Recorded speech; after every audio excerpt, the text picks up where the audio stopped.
എല്ലാവർക്കും നമസ്കാരം. വേദിയിലും സദസ്സിലും ഇരിക്കുന്ന ബഹുമാന്യരും സാഹിത്യപ്രതിനിധികളുമായ എല്ലാവരെയും ഇവിടെ കാണാനും ഇന്ന് ഇങ്ങോട്ട് കടന്നു വരാനും ഒക്കെ സാധിച്ചതിന് വളരെ സന്തോഷമുണ്ട്.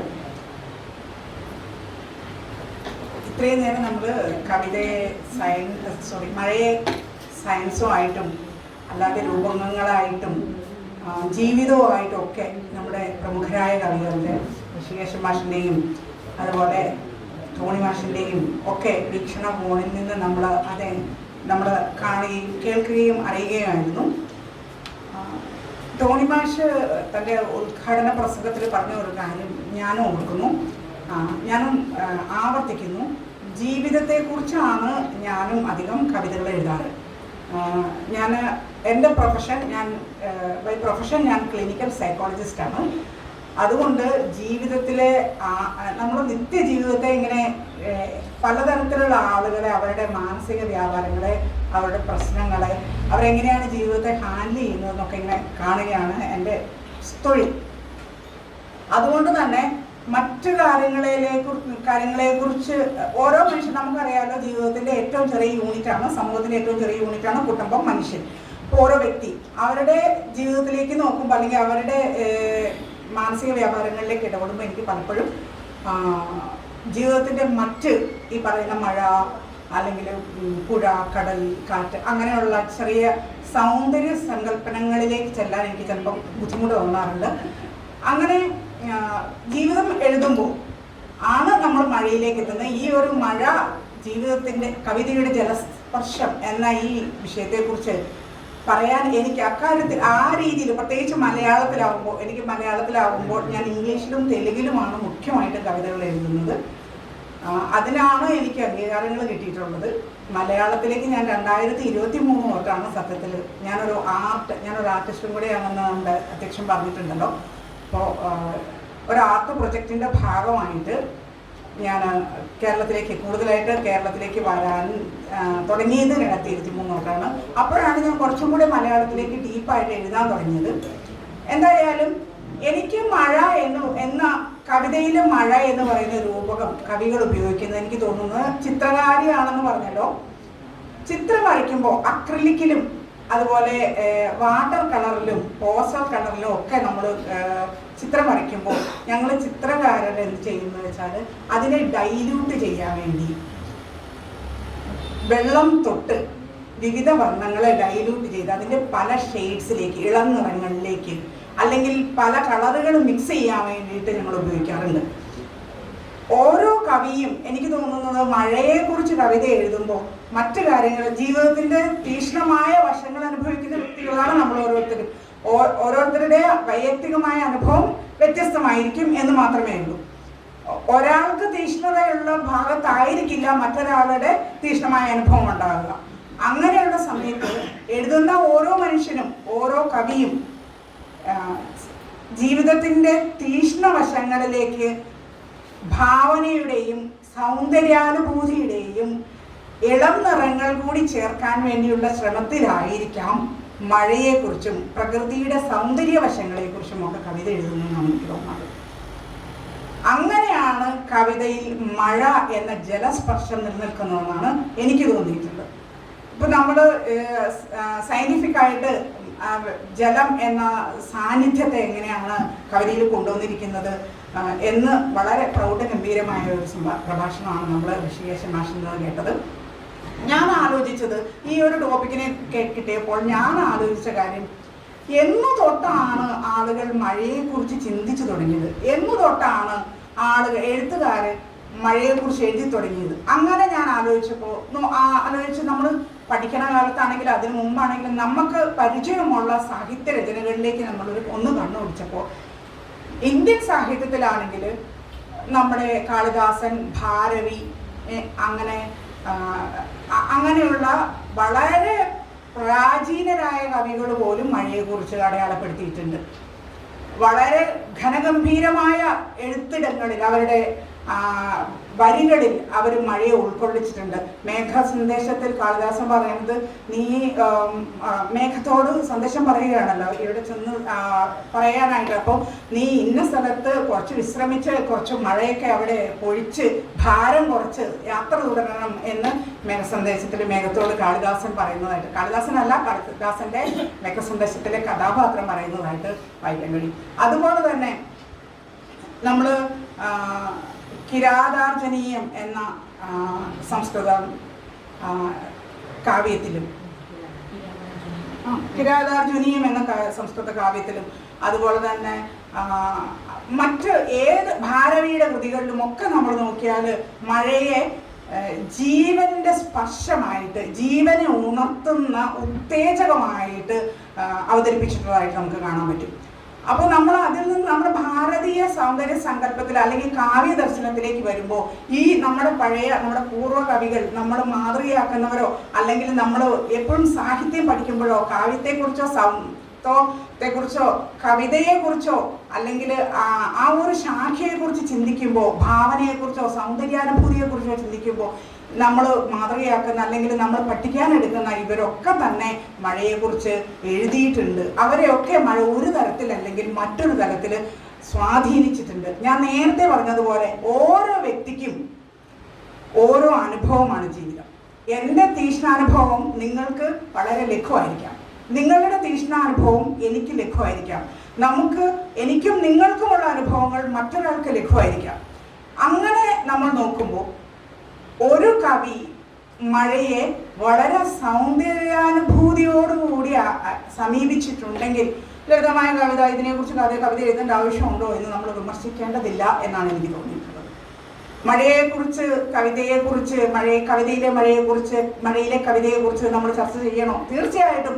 ഗാസ, അതുപോലെ നമ്മുടെ നാട്ടിൽ തന്നെ രാഷ്ട്രീയ, ഭൗതിക, സാമ്പത്തിക, സാമൂഹിക ജീവിത സാഹചര്യങ്ങൾ, മനുഷ്യന്റെ തലത്തിൽ സ്ത്രീയുടെയും പുരുഷന്റെയും പ്രശ്നങ്ങൾ, സാമൂഹിക ജീവിതത്തിന്റെ പ്രശ്നങ്ങളൊക്കെ നമുക്ക് ചർച്ച ചെയ്യാനുള്ളപ്പോൾ തന്നെ സാഹിതി പോലെയുള്ള ഒരു പ്ലാറ്റ്ഫോം എന്തിനാണ് മഴയെക്കുറിച്ച് ചർച്ച ചെയ്യാമെന്ന് ചിന്തിക്കുന്നത് എന്ന് പറഞ്ഞാൽ, ഞാൻ പറഞ്ഞല്ലോ, നേരത്തെ പറഞ്ഞ പോലെ ചിത്രകാരൻ തീക്ഷ്ണ നിറങ്ങളെ നമ്മൾ ലഘൂകരിക്കുകയും സൗന്ദര്യ സ്പർശം കൊടുക്കുകയും ചെയ്യാൻ വേണ്ടി നമ്മൾക്ക് ഇതൊക്കെ തന്നെയും ആവശ്യമാണ്.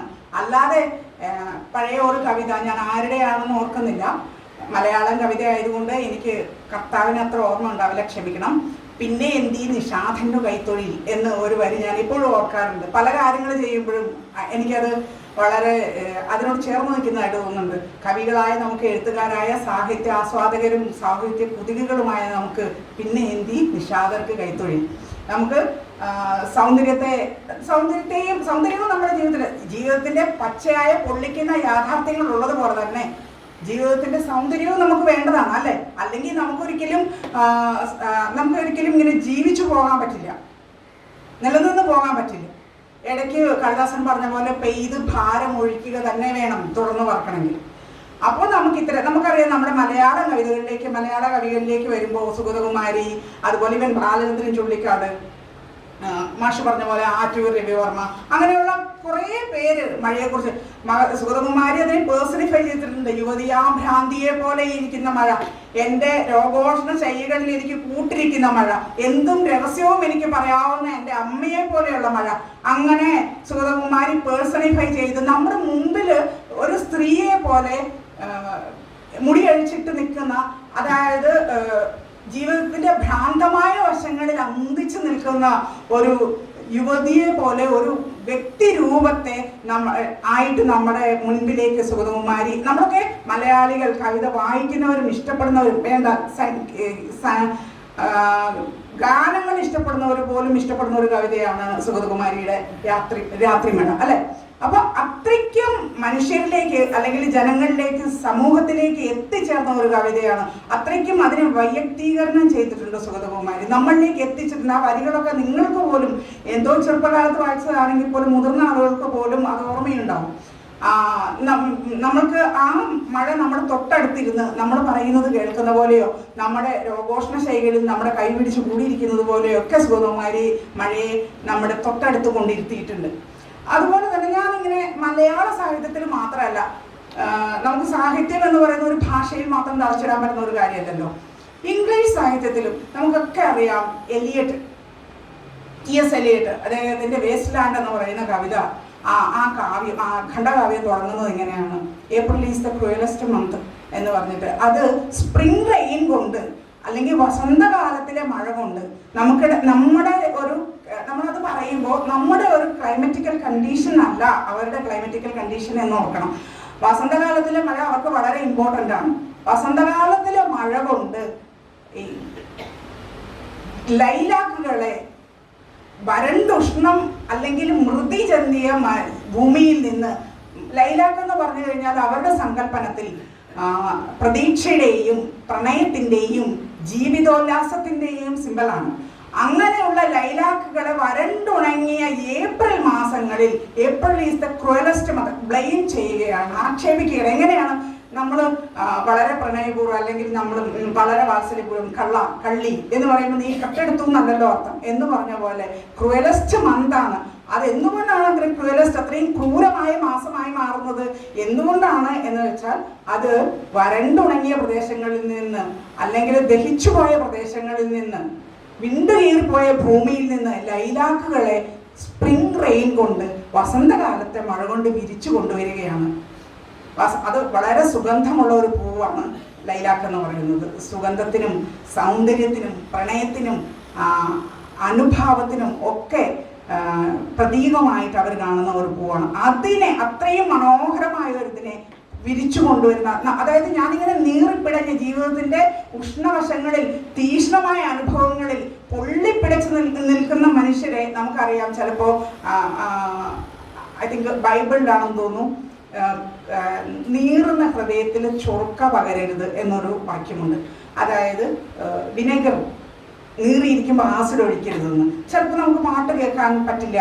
അങ്ങനെയുള്ള നമ്മൾ പൊള്ളിപ്പിടഞ്ഞിരിക്കുന്ന സമയത്ത് ഈ സൗന്ദര്യാനുഭവത്തെ ഭൂമിയിൽ മുളപ്പിക്കുന്നതിനാൽ April is the cruellest month. എന്തുകൊണ്ടാണ് മഴ, സ്പ്രിംഗ് റെയിൻ വരുന്നു? അത് അത്രയും പ്രതീക്ഷയാണ്, ജീവിതത്തിൻ്റെ മുളകളെ തട്ടി ഉണർത്തുന്ന ഒരു ഉത്തേജന ഔഷധമാണ്. പ്രതീക്ഷ. നാളെയും ഈ വരണ്ടുണങ്ങിയ ഭൂമിയിൽ ജീവൻ നിന്നു പോകുന്നില്ല, പ്രതീക്ഷകൾ അറ്റുപോകുന്നില്ല, കഠിനമായ അനുഭവങ്ങൾ മാത്രമല്ല എന്ന് വളരെ മനോഹരമായ ഒരു കാവ്യമാണ് ദ വേസ്റ്റ് ലാൻഡ്. അതുപോലെ തന്നെ ആധുനിക ഇംഗ്ലീഷ് കവികളിലേക്ക് വന്നാലും ഡേവിഡ് ഹ്യൂഗ്സ് എന്ന് പറയുന്ന കവി, അദ്ദേഹവും മഴയെക്കുറിച്ച്, പക്ഷെ അദ്ദേഹം വളരെ യഥാർത്ഥമായിട്ട് മഴ എന്താണ് അദ്ദേഹത്തിൻ്റെ നിത്യജീവിതത്തിൽ ചെയ്യുന്നത് എന്നാണ് അദ്ദേഹം രേഖപ്പെടുത്തിയിട്ടുള്ളത്. അങ്ങനെ അദ്ദേഹവും അങ്ങനെ രേഖപ്പെടുത്തിയിട്ടുണ്ട് മഴയെ. ഞാൻ പറഞ്ഞത് മലയാള കവിതയിലോ സംസ്കൃത കവിതയിലോ ഭാരതീയ കവിതകളിലോ മാത്രമല്ല, പുറത്തേക്ക് വിദേശ കവിതകളിലും. അതുപോലെ തന്നെ മുഹമ്മദ് ഹാഫിസ് എന്ന് പറയുന്ന ഒരു ഇറാനിയൻ കവിയുണ്ട്. അദ്ദേഹത്തിൻ്റെ 4 വരികളുടെ വളരെ ചടുലമായ വാക്കുകളിൽ 4 വരികൾ എഴുതുന്ന, മെയിൻലി ഷോർട്ട് പോയട്രിയാണ് അദ്ദേഹത്തിൻ്റെ. വളരെ ജീവിതസ്പർശിയായ തത്വചിന്താപരമായ കവിതകൾ എഴുതിയിട്ടുള്ള ആളാണ് മുഹമ്മദ് ഹാഫിസ്. അദ്ദേഹത്തിൻ്റെ കവിതകളിലും വളരെ ചടുലമായി, നമുക്കറിയാം ചില സീസണിൽ ചില മഴ വന്നു പോകുന്നു, പെട്ടെന്ന് വന്ന് പെട്ടെന്ന് പോകും. ഘോരമായ മഴയായിരിക്കും അല്ലേ? നമ്മൾ പുറത്തൊക്കെ ആണെങ്കിൽ നമ്മളെ കംപ്ലീറ്റ്ലി വെറ്റാക്കി നനച്ച് മഴയുടെ എല്ലാ ക്രൂരതയും അനുഭവിപ്പിച്ചിട്ട് പെട്ടെന്ന് പോകും. അങ്ങനെയുള്ള 4 വരി കവിതകൾ ഇദ്ദേഹവും എഴുതിയിട്ടുണ്ട്. അതായത് ആ ദേശത്തും മഴയെ നിരീക്ഷിക്കുകയും മഴയെ ജീവിതത്തോട് ചേർത്ത് വെക്കുകയും ചിന്താധാരകളിൽ ലയിപ്പിക്കുകയും ചെയ്ത ഒരുപാട് കവികൾ എല്ലാ കാലദേശാന്തര ഭേദമില്ലാതെ എക്കാലത്തും ഉണ്ടായിരുന്നു എന്നാണ് നമുക്ക് സാഹിത്യം, മറ്റ് ഇതര ഭാഷയിലെ സാഹിത്യം നമ്മൾ വിശകലനം ചെയ്യുമ്പോൾ നമുക്ക് മനസ്സിലാക്കാൻ പറ്റുന്നത്. മഴ എപ്പോഴും നമുക്ക് ജീവന സാധനയുടെ പ്രതീകമാണ്, പ്രത്യേകിച്ച് മലയാളികൾക്ക്. നമുക്ക് മഴ അല്ലേ, ഒരുപാട് പേര് മഴ കവിതകൾ എഴുതാറുണ്ട്, മഴയെ എൻജോയ് ചെയ്യാറുണ്ട് അല്ലേ.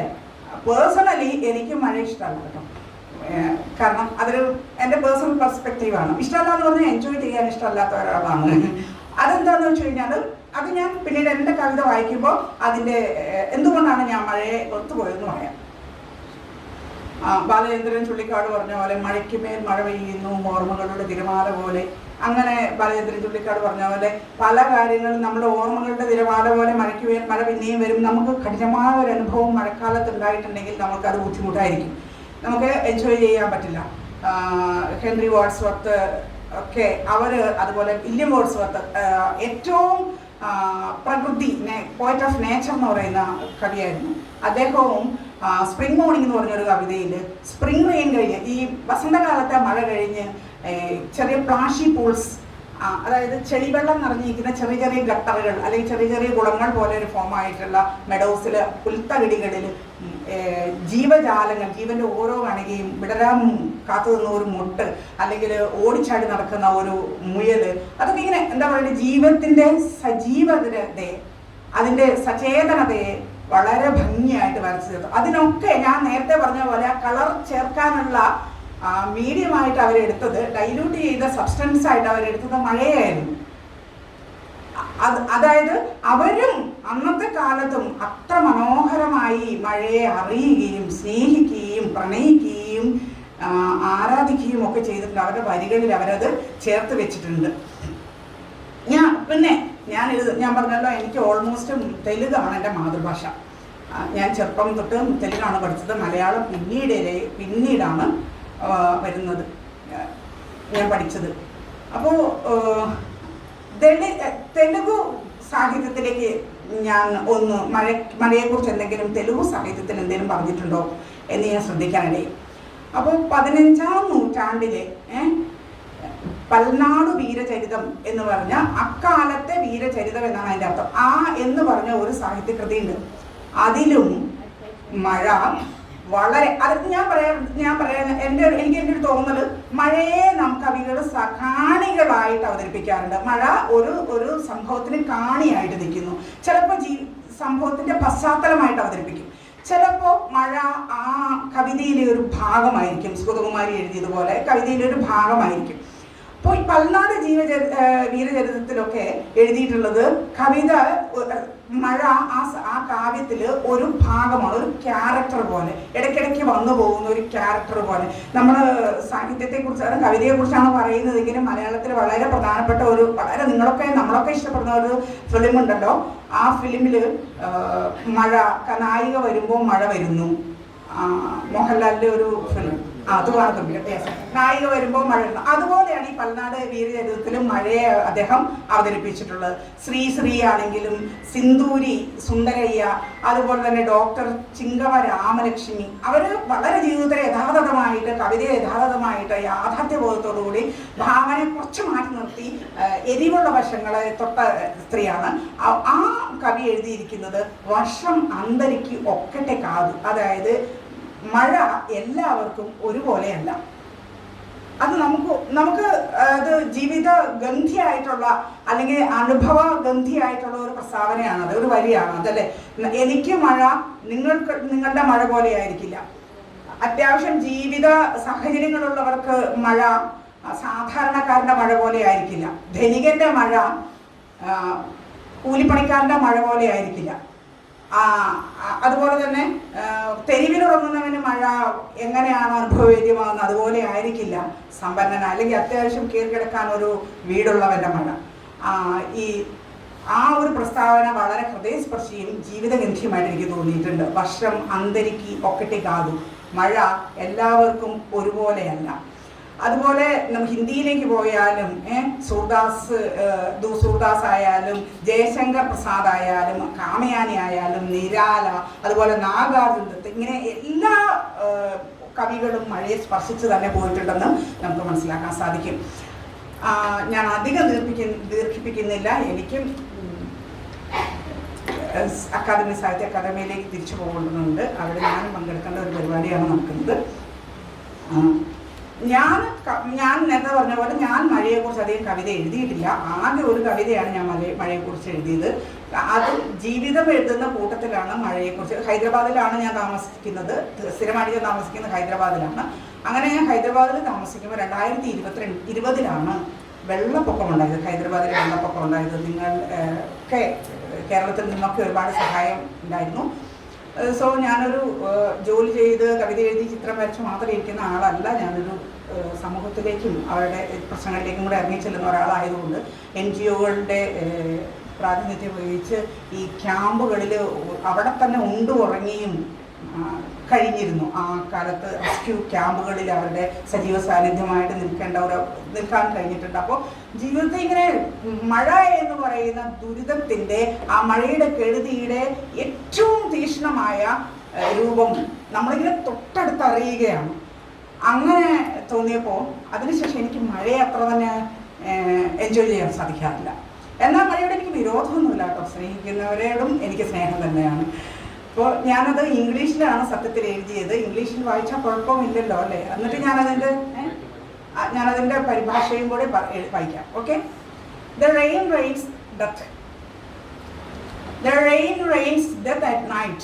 Each drop carries a warrant from the angel of death. It is handled to the earth in the darkest hours of midnight. The thunder summons man to his clouds. Upon a dope is a light whip that swishes with a heavy back. The rain rains death. The umbrella of lives are taken by the yelling wind. Wet moonlight quivers beneath the orphaned clouds. An incomplete at morn roams in the search of a shelter for a nap. An incomplete morn roams in the search of a shelter for a nap. The rain rains death, and the floor inside belly forces a last to spread a mat before the untimely lust of a good Samaritan. And the flood inside the belly forces a last to spread a mat before the untimely lust of a good Samaritan. The rain still rains death, and they confirm the dead is a filet de Joe, and just a filet de Joe. And the rain rains death, bringing the messages from the hates. Okay, ഞാനതിൻ്റെ മലയാളം വായിക്കാം. Exactly ഒന്നും അല്ല കേട്ടോ, എന്നാലും അത് ഞാൻ കണ്ടു നിന്ന ഒരു അനുഭവത്തിൻ്റെയാണ്. മഴ, അതിൻ്റെ ദുരിതം, അതിൻ്റെ ദാരിദ്ര്യം, കഷ്ടപ്പാട്ടുകൾ ഒരു വ്യക്തിയെ എന്തിലേക്ക് വരെ കൊണ്ടെത്തിക്കും എന്നുള്ള നേരനുഭവത്തിൽ നിന്നാണ് വളരെ വേദനയോടുകൂടി, അസ്വസ്ഥമായ മനസ്സോടുകൂടി, ഉറങ്ങാൻ കഴിയാത്ത അവസ്ഥയിൽ പോയ വരികളാണ്. അത്ര പെർഫെക്റ്റ് ഒന്നും ആയിരിക്കില്ല മലയാളത്തിൽ നോച്ചു. മഴ മരണം പെയ്യുമ്പോൾ മഴ ഓരോ തുള്ളിയിലും മരണ സന്ദേശം ഭൂമിക്ക് കൈമാറുന്നു. കാറ്റിൻ്റെ ചിറകിൽ നിന്ന് മിന്നലിൻ്റെ ചൊരുക്കുന്ന വെട്ടങ്ങളിലൂളിയിട്ട് ഓരോ തുള്ളിയും എണ്ണിക്കുറയ്ക്കൽ തുടരുന്നു.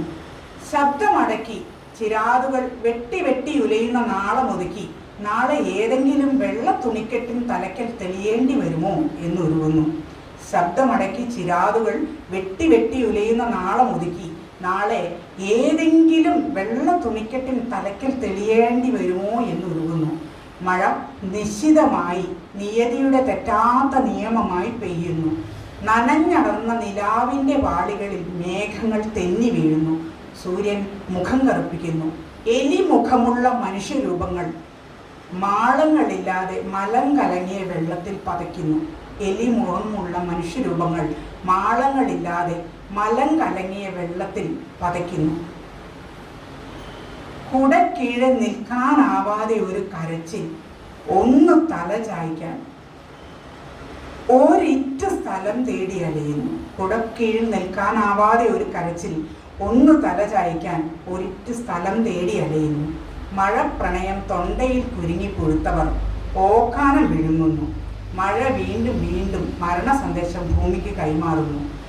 ജീവിതക്കുട പറന്നുപോയൊരു ദേഹം ചെളി കുടിച്ച് എൻ്റെ കാലിൽ തടഞ്ഞു നിൽക്കും. ജീവിതക്കുട പറന്നുപോയൊരു ദേഹം ചെളി കുടിച്ച് എൻ്റെ കാലിൽ തടഞ്ഞു നിൽക്കുന്നു. കുടിലിൽ രേതസൊഴുക്കി തിമിർത്തവർ മരിച്ചതൊരു വേശ്യ മാത്രമെന്ന് മുഖം തുടയ്ക്കുന്നു. കുടിലിൽ രേതസൊഴുക്കി തിമിർത്തവർ മരിച്ചതൊരു വേശ്യ മാത്രമെന്ന് മുഖം തുടയ്ക്കുന്നു. നാളെ മേൽവിലാസമില്ലാത്ത തുടകൾ മറ്റൊരു വള്ളം കളിക്ക് വിശക്കുമ്പോൾ ഇരുട്ടിൻ്റെ കാലകത്തിയേക്കാമെന്നോർത്ത് ഞാൻ നടുങ്ങുന്നു. നാളെ മേൽവിലാസമില്ലാത്ത തുടകൾ മറ്റൊരു വിശപ്പിൻ്റെ വള്ളം കളിക്ക് വിശക്കുമ്പോൾ ഇരുട്ടിൻ്റെ കാലകത്തിയേക്കാമെന്നോർത്ത് ഞാൻ നടുങ്ങുന്നു.